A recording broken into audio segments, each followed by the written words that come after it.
नमस्कार दोस्तों, मैं विवान द्विवेदी आपका स्वागत करता हूं मेरे YouTube channel dream IAS with Vivan sir. चलिए आज हम लोग फिर से एक नई क्लास स्टार्ट करते हैं।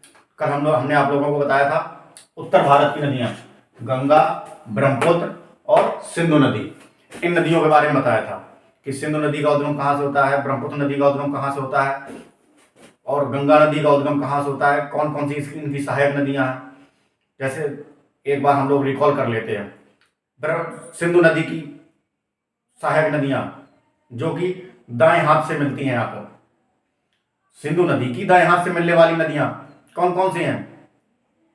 श्योक और नुब्रा, श्योक और नुब्रा। अब बाएं हाथ से मिलने वाली नदियां, दायां और बायां क्या होता है? नदी जिस दिशा में बह रही है उसी दिशा में हम लोग उसका दायां और बायां देखते हैं।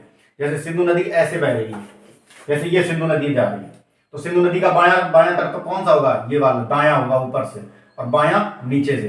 अगर गंगा इधर पे बह रही है तो गंगा का बायां कौन सा होगा? ऊपर से, और दायां कहां से होगा? नीचे से। ठीक है, तो अब बाएं हाथ की सहायक नदियां, बाएं हाथ की जो मुख्य सहायक नदियां हैं वो है 5। कौन कौन सी हैं? झेलम, चिनाब, रावी, व्यास और सतलज। झेलम, चिनाब, रावी, व्यास, सतलज, इनको लाइन से याद करना। झेलम, चिनाब, रावी, व्यास और सतलज। इनके अलावा भी इसकी कुछ बाएं हाथ की सहायक नदियां हैं, जैसे सुरु, द्रास और जास्कर। सुरु, द्रास, जास्कर, ये इसकी बाएं हाथ की और भी सहायक नदियां हैं जो इधर पे जाकर के मिलती हैं। ठीक है ना? तो ये तो इसकी 5 मुख्य सहायक नदियां होंगी, झेलम, चिनाब, रावी, व्यास, सतलज। अब झेलम नदी का उद्गम कहां से होता है? तो इसका उद्गम जम्मू कश्मीर में ही होता है। कहां से होता है? जम्मू कश्मीर में। ये एकमात्र ऐसी नदी है सिंधु नदी की सहायक नदियों में एकमात्र ऐसी नदी जिसका उद्गम जम्मू कश्मीर से होता है। वो कौन सी है? झेलम नदी। झेलम नदी आगे जाकर के वुलर झील का निर्माण करती है और उसके बाद गिलगित दर्रे के पास से होकर के नीचे पाकिस्तान और भारत की सीमा पर बहती हुई, मैप खोल के देखिए आप, जो अगर हमने कल का वीडियो पर बताया है उसको देखो जाकर के, भारत और पाकिस्तान की सीमा से बहती हुई फिर पाकिस्तान में जाकर के कहां पर मिलती है? जाके ये चिनाब नदी से मिल जाती है और चिनाब नदी जाकर के पठानकोट के पास पाकिस्तान में सिंधु नदी में जाकर के मिल जाती है। चिनाब नदी में नीचे से जाकर के सतलज नदी मिलती है। अब सतलज नदी में कौन सी नदियां आकर के मिलती हैं? और चिनाब में एक और नदी जाकर के मिलती है, कौन सी? झेलम। चिनाब के बाद कौन सी आती है? रावी। अब व्यास नदी कहां पर जाकर मिलती है? व्यास नदी जाकर के सतलज नदी में मिलती है जाकर के।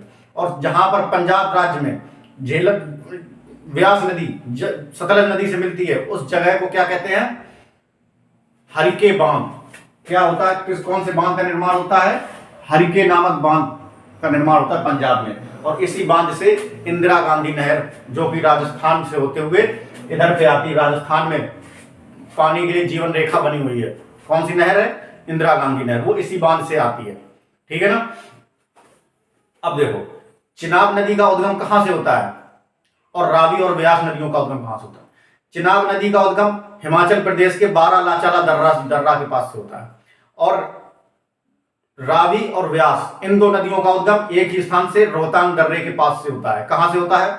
रोहतांग दर्रे के पास से। तो ये तो था मोटा मोटा कल की सिंधु नदी तंत्र के बारे में मोटी मोटी जानकारी। अब हम लोग देखते हैं आज दक्षिण भारत की नदियां। अगर गंगा की भी जानकारी लेनी हो तो देखो गंगा की भी जानकारी बता दे। गंगा नदी उत्तराखंड से निकलती है और जाकर के बंगाल की खाड़ी में गिरती है। बंगाल की खाड़ी में गिरने से पहले ये बांग्लादेश से होती हुई बंगाल की खाड़ी में जाती है। जब ये उत्तराखंड में निकलती है तो ये 2 भागों में निकलती है, भागीरथी और अलकनंदा।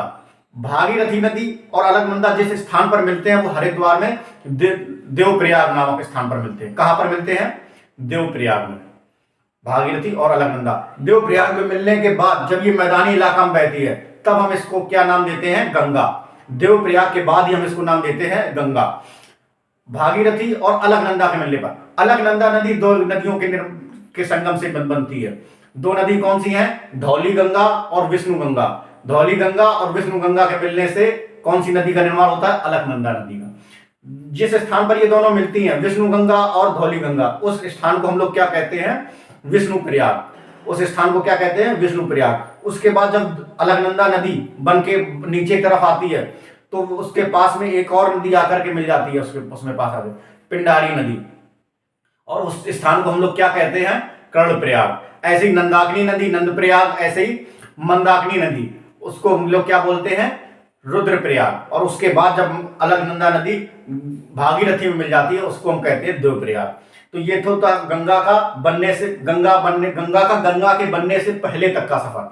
अब गंगा जब गंगा बन के मैदानी इलाके में बहती है अर्थात उत्तर प्रदेश में घुसती है, तो ये इसके पास में एक नदी, बाएं हाथ की सहायक नदियां, देखो बाएं हाथ हो जाएगा गंगा के ऊपर का क्षेत्र, जैसे ये है गंगा ऐसे बह रही, तो गंगा के ऊपर का क्षेत्र बाएं हाथ का ऊपर से और दायां हाथ का नीचे से। तो बाएं हाथ की जो सहायक नदियां हैं, तो सबसे पहले कौन सी नदी आकर के मिलती है, रामगंगा। कौन सी, रामगंगा। उसके बाद गोमती। गोमती कहां पर मिलती है, आके लखनऊ में। उसके बाद गोमती के बाद कौन सी नदी आती है, घाघरा। उसके बाद गंडक। उसके बाद कोसी। कोसी के बाद ताप्ती। राप्ती। ये नदियां आकर के बाएं हाथ से मिलती हैं। इसके बाद दाएं हाथ की जो सहायक नदियां हैं उसमें एक हिमालय नदी है, यमुना। इसकी सबसे बड़ी हिमालय नदी, सहायक नदी है जो गंगा की, वो कौन सी है, यमुना है। गंगा की सबसे बड़ी हिमालय सहायक नदी यमुना है, जिसकी लंबाई 1365 किलोमीटर है, जिसकी लंबाई 1365 किलोमीटर है।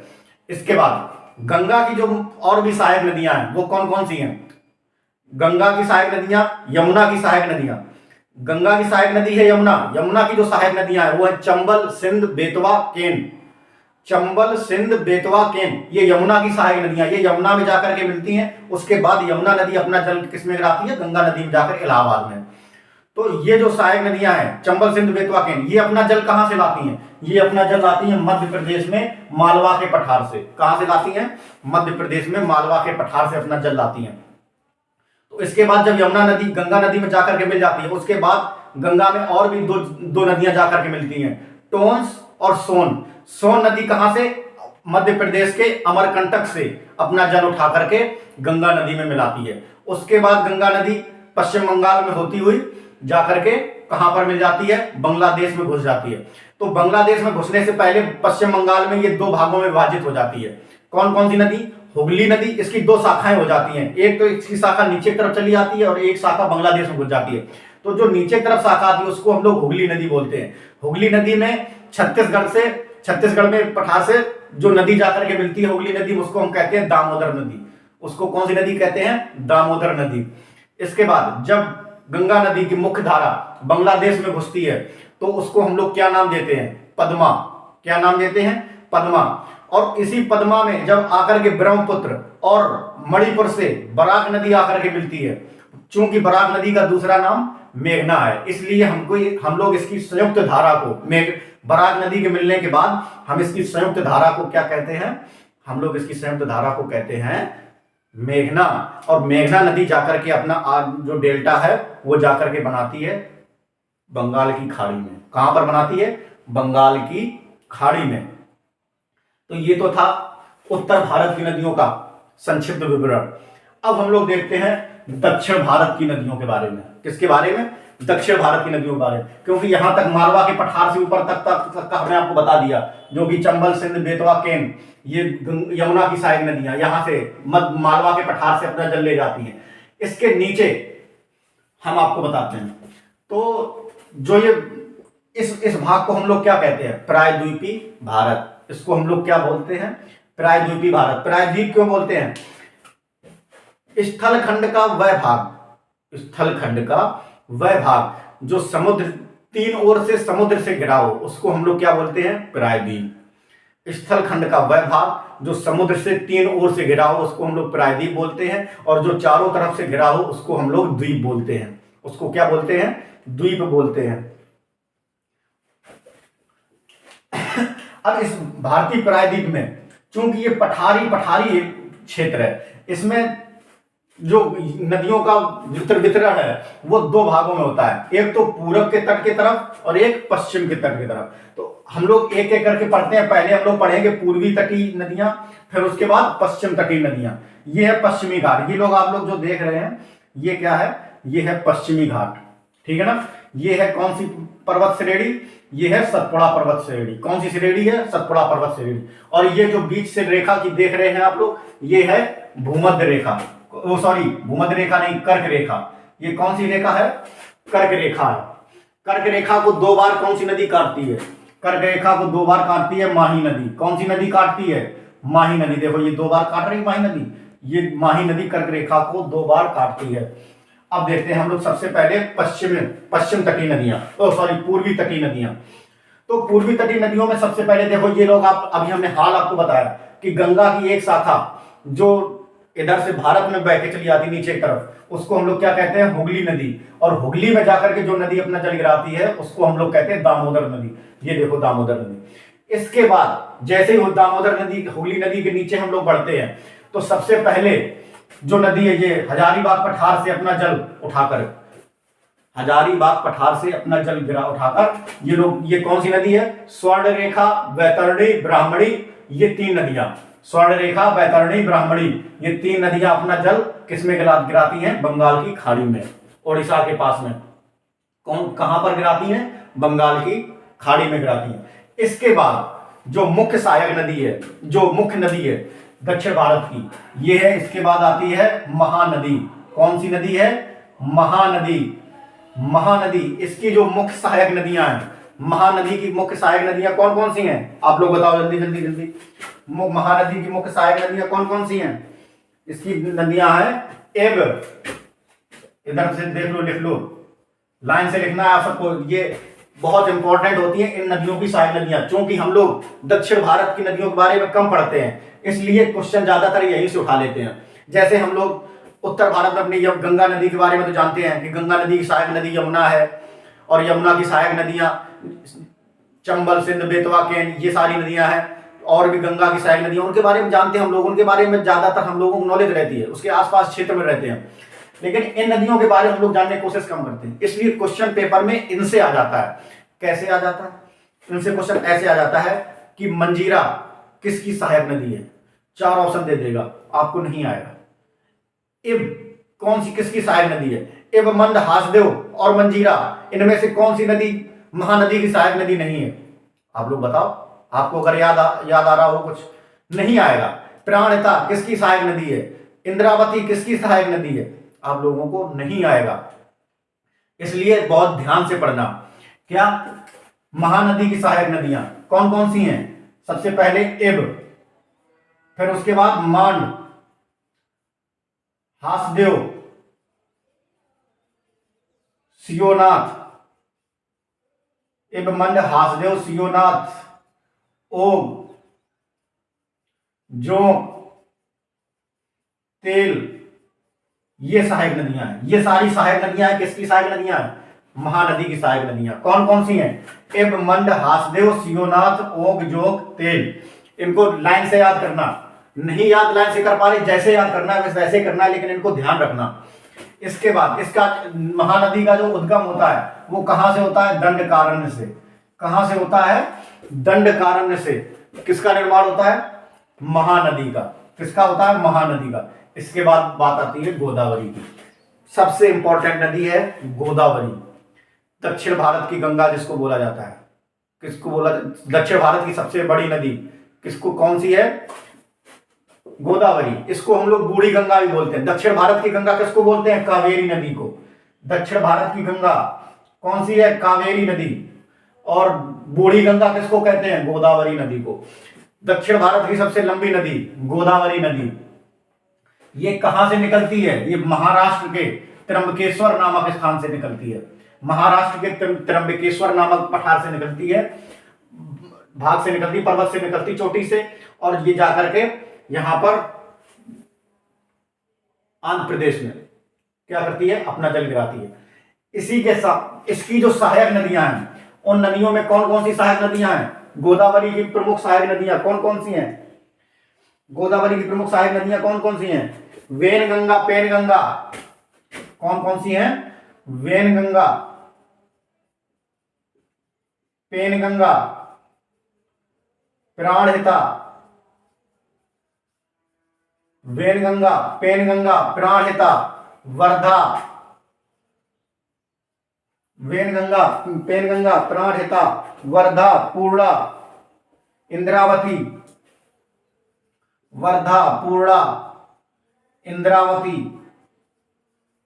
इंद्रावती नदी जो है, ये है इंद्रावती नदी। इसकी जो दक्षिण वाले भाग से अर्थात दाएं हाथ से इसमें जो एकमात्र नदी जाकर के मिलती है वो है इंद्रावती। कौन सी नदी है? इंद्रावती। ठीक है ना, इंद्रावती नदी है वो। इसके बाद ऊपर से जो जो नदियां मिलती हैं आकर के, उनमें से कौन कौन सी हैं? वेनगंगा, पेनगंगा, प्राणहिता, वर्धा, पूर्णा, ये नदियां हैं। ठीक है ना, क्योंकि ये नदियां सहायक नदियां हैं, इसलिए हम इनके बारे में पूरी जानकारी नहीं दे रहे कि कहां से कौन सी नदी निकलती है। जो मुख्य मुख्य नदियां हैं उनके बारे में संपूर्ण जानकारी होनी चाहिए हम लोगों को, है ना। तो इसकी कौन कौन सी सहायक नदियां हैं? वेनगंगा, पेनगंगा, प्राणहिता, वर्धा, पूर्णा, ये सहायक नदियां हैं इसकी। उसके बाद आता है ऑप्शन, किसका आता है? कृष्णा नदी का। तो कृष्णा नदी की सहायक नदियां कौन कौन सी हैं? कृष्णा नदी का उद्गम कहां से होता है, ये देखते हैं। तो कृष्णा नदी का उद्गम होता है जो महाबलेश्वर चोटी से होता है। कृष्णा नदी का उद्गम कहां से होता है? महाबलेश्वर चोटी से होता है। महाबलेश्वर चोटी से होता है। उसके बाद इसमें विभिन्न प्रकार की सहायक नदियां आकर के मिलती हैं। कौन कौन सी सहायक नदियां हैं कृष्णा नदी की? कृष्णा नदी की सहायक नदियां हैं मूसी, मुनेरू, कोयना, मूसी, मुनेरू, कोयना, भीमा, घाट प्रभा, माल प्रभा, घाट प्रभा, माल प्रभा, तुंगभद्रा, माल प्रभा, तुंगभद्रा। मूसी, मुनेरू, कोयना, भीमा, घाट प्रभा, माल प्रभा, तुंगभद्रा। मूसी, मुनेरू, कोयना, भीमा, घाट प्रभा, माल प्रभा, तुंगभद्रा, ये इसकी सहायक नदियां हैं। इनको बहुत इंपॉर्टेंट नदियां बता रहे हैं। मूसी, आपने भी नाम नहीं सुने होंगे शायद इन नदियों के। मूसी, मुनेरू, कोयना, भीमा, घाट प्रभा, माल प्रभा, तुंगभद्रा, ये किसकी सहायक नदियां हैं? ये कृष्णा नदी की सहायक नदियां हैं। मूसी, मुनेरू, कोयना, भीमा, घाट प्रभा, माल प्रभा, ये किसकी सहायक नदियां हैं? ये नदियां हैं कृष्णा नदी की सहायक नदियां। कृष्णा नदी का उद्गम कहां से होता है? कहां से होता है? नासिक के पास से, महाबलेश्वर की चोटी से। महाबलेश्वर चोटी से किसका उद्गम होता है? कृष्णा नदी का। और इसका मुहाना कहां पर है? और इन दोनों नदियों के जो डेल्टा हैं वो पास पास में आ गए हैं। अब क्यों आ गए हैं? क्योंकि इन्होंने बहुत बड़ा जल ग्रेड क्षेत्र और अपना जो डेल्टा है उसको बड़ा कर लिया है। इन दोनों के डेल्टा पास में आ गए। अब कृष्णा नदी और कावेरी नदी के बीच में जो नदी बहती है, ये कौन सी नदी है? ये है पेन्नार नदी। पेन्नार नदी का उद्गम कहां से होता है? कर्नाटक के पास में, कर्नाटक में होता है। ठीक है ना, तो ये ज्यादा इंपॉर्टेंट नहीं है क्योंकि छोटी नदी है। इसके बाद जो मुख्य नदी है वो है कावेरी। इसके बाद कौन सी मुख्य नदी है? कावेरी नदी। कावेरी का उद्गम कहां से होता है? इसका होता है इधर पे ताल कावेरी नामक जगह से। ताल कावेरी नामक जगह से। देखो वैसे तो कावेरी नदी जो ये है केरल और ये इधर पे तमिलनाडु में ही बहती है, लेकिन इसकी जो सहायक नदियां हैं वो नदियां, मतलब इसका आप कह सकते हैं इसका जल ग्रहण क्षेत्र जो है वो कर्नाटक में भी है। इसलिए इसमें इन राज्यों में विवाद बना रहता है कि कावेरी नदी पर हमारा भी अधिकार है। इसीलिए आपने सुना भी होगा कावेरी नदी जल विवाद। तो इसी की वजह से होता है क्योंकि इसका जल ग्रहण क्षेत्र अर्थात इसकी सहायक नदियां हैं वो कर्नाटक में भी बहुत ज्यादा है। इसलिए इसकी जो मुख्य सहायक नदियां कौन कौन सी हैं कावेरी नदी की? इसकी सहायक नदियां हैं कौन कौन सी? हेरांग, हेमावती, हेरांग, हेमावती, अर्कावती, हेरांग, हेमावती, अर्कावती, लाके पावड़ी, हेरांग, हेमावती, अर्कावती, लाके पावड़ी, और हेरांग, हेमावती और अमरावती, अर्कावती, लक्ष्मण तीर्थ, कबानी, भवानी, लक्ष्मण तीर्थ, लक्ष्मण तीर्थ, कबानी, कबानी, भवानी। ये हम लोग आपको ऐसे सीरियल से बता रहे हैं जिस प्रकार से हमने अब खुद याद किया है नदियों को, वैसे ही हम आप लोगों को बता रहे हैं ताकि आप लोगों को भी अगर हमारे बोलने के अनुसार ही आप लोग पढ़ते जाएंगे ना तो आप लोगों को भी ऐसे ही याद होती चली जाएंगी नदियां लाइन से। कैसे पढ़ना है इनको? कावेरी नदी की जो सहायक नदियां हैं हेरांग, हेमावती, अर्कावती, लाके पावड़ी, लक्ष्मण तीर्थ, कबानी, भवानी। इसके बाद कृष्णा नदी की सहायक नदियां मूसी, मुनेरू, कोयना, भीमा, घाट प्रभा, मालप्रभा, तुंगभद्रा। इसके बाद गोदावरी, सहायक नदियां वैनगंगा, पेनगंगा, प्राणहिता, वर्धा, पूर्णा, इंद्रावती। इसके बाद महानदी की सहायक नदियां एवमंड, हासदेव, सियोनाथ, ओंगजोग, तेल, एवमंड, हासदेव, सियोनाथ, ओंगजोग, तेल,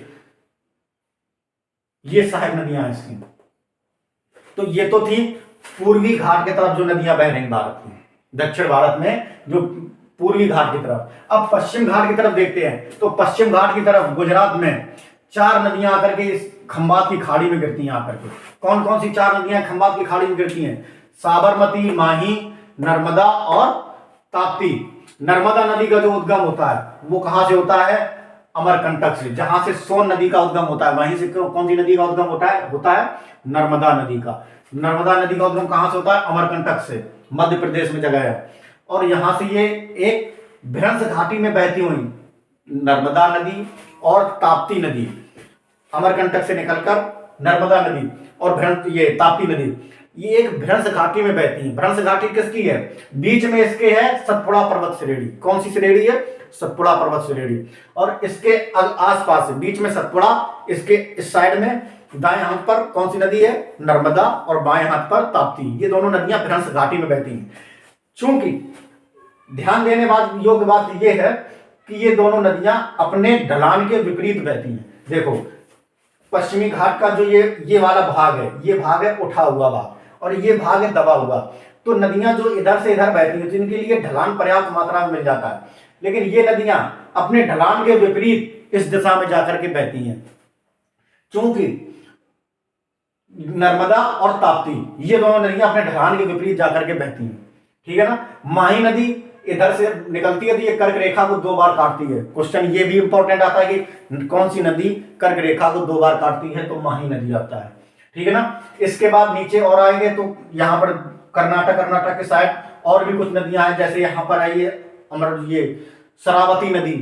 शरावती नदी भारत के सबसे ऊंचे जलप्रपात, जोग जलप्रपात को उत्पन्न करती है। चूंकि इधर पे ऊंचाई बहुत ज्यादा है पश्चिमी घाट की, तो ये क्या होता है कि ये नदियां छोटी छोटी नदियां भी हैं। क्योंकि ये नदियां इसलिए छोटी हैं क्योंकि पश्चिमी घाट की ऊंचाई बहुत ज्यादा है, तो इनका जो बहाव होता है वो बहुत ज्यादा तेज होता है। और यहाँ पर पर्वत, छोटे छोटे बड़े बड़े पर्वत हैं, तो ये नदियां बहती हैं, हाल नीचे गिरती जाकर, तो ये किसका निर्माण करती हैं? जलप्रपात का निर्माण करती हैं। तो कर्नाटक में जो शरावती नदी है, ये जोग जलप्रपात का निर्माण करती है, जो भारत का सबसे ऊंचा जलप्रपात है। ठीक है ना? तो ये तो था हमारा दक्षिण भारत की नदियों का कुछ संक्षिप्त विवरण। अगर आपको समझ में आया हो कुछ और अच्छी लगी हो पढ़ाई, तो आप लोग वीडियो को लाइक, सब्सक्राइब और कर दें, और वीडियो को शेयर कर दें, जो आपके दोस्तों उनके पास तक वीडियो को पहुंचा दें। धन्यवाद।